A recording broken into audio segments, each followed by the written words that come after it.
The title of the book doesn't really have any particular significance. It's just a name that appealed to me when I wrote it. By now, of course, I'm sick of it. And this kid one afternoon, he was out throwing eggs at cars and almost got caught. And instead of going home, he goes down to the sawmill. Well, the process, you start, I'll start with just a character in mind, or sometimes just an incident, sometimes just something visual that I see and it strikes me as interesting in some way. It's usually reflected in the first line. The inside of the dome. Boy, I'm fidgety, huh?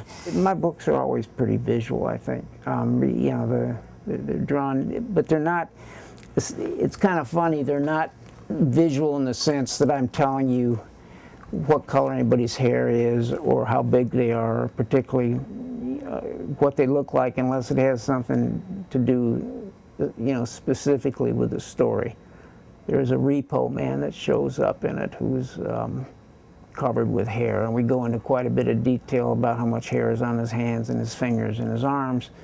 One thing is watching a one-armed attorney throw a mule into a burning pit, and watching the burning sawmill pit, and watching the mule explode.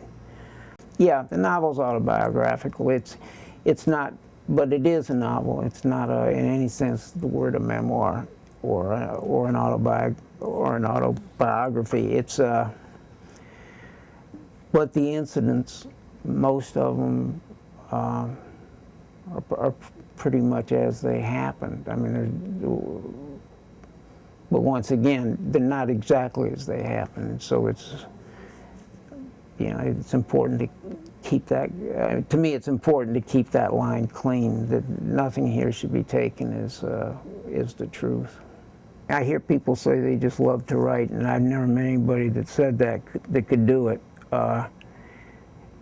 The process itself is work. This book, particularly toward the end, when it got its legs under it,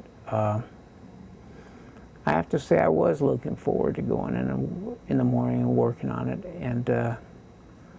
and probably for the first time in my life I did enjoy the process itself.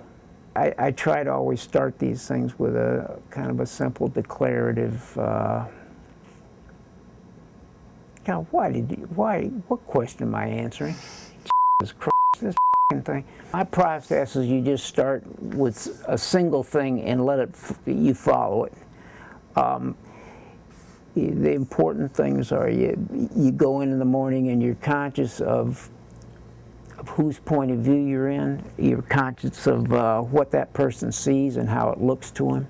To me, you have to, unless there's a reason, and a reason that's obvious and clearly understood by the reader, you have to stay with a point of view, with a consistent point of view. Boy, this is just shit. But the process is the book, it doesn't write itself, but it does tell you where it's going. You don't start out, at least I don't start out with an outline or anything. I start out with a character and see where it goes.